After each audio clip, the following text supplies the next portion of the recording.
কোনো মুসলমান যদি টানা ৩ জুমা আদায় না করেন তাহলে তাকে কি মুসলমান বলা যাবে নাকি অন্য কিছু বলতে হবে? এ বিষয়ে রাসূল আকরাম সাল্লাল্লাহু আলাইহি সাল্লামের হাদিসগুলোকে আমরা একত্র করলে দেখতে পাই, কোনো কোনো হাদিসে তিনি বলেছেন ৩ জুমা কেউ তরক করলে আল্লাহ রাব্বুল আলামিন তার অন্তরকে মোহর মেরে দেন। অর্থাৎ তার অন্তরে ভালো মন্দ নিরূপণ করার ক্ষমতা আর থাকে না, সেটা নিষ্ক্রিয় হয়ে যায়। এটিকে মুনাফিকের অন্তরে রূপান্তরিত আল্লাহ তাআলা করে দেন। এই ব্যাখ্যা করেছেন ইমাম মানাবী রাহিমাহুল্লাহ সহ অনেক মুহাদ্দিসিন ইকরাম। কোনো কোনো বর্ণনায় পাওয়া যায় যে টানা ৩ জুমার কথা তিনি বলেছেন। অর্থাৎ লাগাতার যদি কেউ ৩ জুমা তরক করেন তাহলে সেক্ষেত্রে তার জন্য এই ভয়াবহ বার্তার কথা নবী সাল্লাল্লাহু আলাইহি সাল্লাম জানিয়েছেন। একজন মুসলমানের জন্য এটা অত্যন্ত বড় ধরনের সতর্ক বার্তা। তার অন্তরে হেদায়েত গ্রহণে অনুপযুক্ত হয়ে যাওয়া, এটি তার জীবনে সবচাইতে বড় দুঃসংবাদ বলা যেতে পারে। এ হাদিসের আলোকে অনেক ভাইরা জানতে চান যে করোনা প্যান্ডামিকের মধ্যে অনেকে টানা ৩ জুমা বা ততোধিক জুমা সালাত আদায় করতে পারেন না। কেউ হয়তো কোভিডে আক্রান্ত হয়েছেন, হাসপাতালে বেডে শায়িত আছেন, তিনি সালাত পড়তে যেতে পারেন না মসজিদে, বা কেউ এমন কোনো জায়গায় আছেন যেখানে জুমার সালাত আদায়ের ব্যাপারে নিষেধাজ্ঞা আছে এই প্যান্ডামিকের কারণে।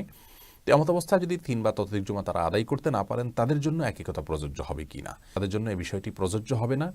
তারা ইনশাআল্লাহ বিইذনিল্লাহ এই হাদিসের আওতা মুক্ত থাকবেন, এই হাদিসের আওতার বাইরে থাকবেন, যেহেতু তাদের শরীয়ত গ্রাহ্য ওজর রয়েছে। কারণ তিরমিজি, আবু দাউদ এবং নাসাইর বর্ণনায় নবী করিম সাল্লাল্লাহু আলাইহি ওয়াসাল্লাম তাহাউনান শব্দটি ব্যবহার করেছেন, যার অর্থ হলো যদি টানা ৩ জুমা কেউ তরক করেন অলসতাবশত, অবহেলাবশত, তাহলে সেক্ষেত্রে তার জন্য হাদিসের সতর্কবার্তা কার্যকর হবে, তার অন্তরকে আল্লাহ তাআলা মোহর মেরে দিবেন। আর যদি কেউ শরীয়ত গ্রাহ্য ওজরের কারণে করেন সেটি ভিন্ন কথা। ইবনে মাজার হাদিসে আসছে মিন গায়রি যুরুরাত শব্দটা, যার অর্থ হলো শরীয়ত গ্রাহ্য যে প্রয়োজন আছে সেটি ছাড়া যদি কেউ ৩ জুমা নিছক অলসতাবশত তরক করেন তাহলে তার অন্তরকে আল্লাহ তাআলা মোহর মেরে দেন। এখন এই অন্তরকে মোহর মেরে দেয়া বলতে কি লোকটি বেঈমান হয়ে যায়? এ ব্যাপারে বিশুদ্ধতর মত হলো না।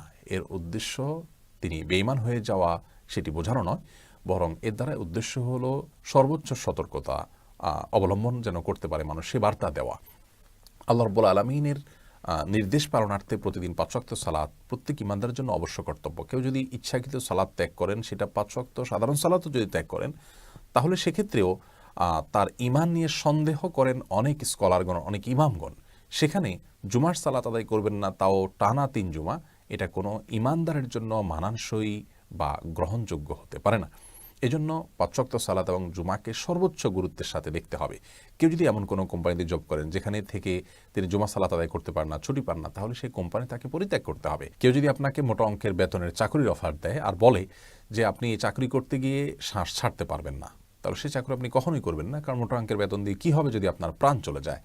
একজন ইমানদারের কাছে ৫ ওয়াক্ত সালাত, জুমার সালাতের গুরুত্ব যে কোনো মানুষের বেঁচে থাকার জন্য শ্বাস ছাড়া এবং শ্বাস নেয়ার মতো। শ্বাস ছাড়া, শ্বাস নেয়া ছাড়া যেরকম কোনো মানুষ বাঁচতে পারেন না, ঠিক তেমনিভাবে একজন ইমানদার তার ইমান টিকতে পারে না সালাত আদায় করা ছাড়া। বিধায় আমার সালাতে যদি আদায় করা না যায় তাহলে আমি সে চাকরি দিয়ে কী করব? এজন্য কেউ যদি এরকম পরিবেশের মধ্যে থাকেন যেখানে আপনাকে নামাজ পড়তে দেওয়া হয় না, তাহলে আপনার জন্য সেই চাকরি পরিবর্তন করা ফরজ। আপনি বিকল্প কোনো হালাল উপার্জনের পথ খুঁজবেন। কেউ যদি জীবনে কখনো টানা ৩ জুমা সালাত ত্যাগ করে থাকেন, তাহলে তার কর্তব্য হলো এখন বিষয়টি অনুধাবন করার পর তওবা করে আল্লাহর কাছে ফিরে আসা। তার অন্তরে মোহর মেরে দেয়া হয়েছে, এর মানে এই নয় যে তওবা করে তিনি ফিরে আসলেও আল্লাহ রাব্বুল আলামিন তার অন্তরকে আর হেদায়েত দিবেন না, বরং তওবার মাধ্যমে আল্লাহ তাআলা পূর্বের অবস্থাকে পরিবর্তন করে দিয়ে থাকেন, সমস্ত অপরাধ মার্জনা করে থাকেন। সে সুযোগ যেহেতু রয়েছে, অতএব যারা এই অপরাধ আগে করেছে না বুঝে, তাদের উচিত হলো তওবা করে সঠিক ক্ষেত্রে ফিরে আসা। আল্লাহ তাআলা আমাদেরকে ৫ ওয়াক্ত সালাত এবং জুমার গুরুত্ব অনুধাবন করে এটিকে জীবনের সবচেয়ে গুরুত্বপূর্ণ কাজ হিসাবে নেয়ার, গ্রহণ করার তৌফিক দান করুন। আসসালামু আলাইকুম ওয়া রাহমাতুল্লাহি।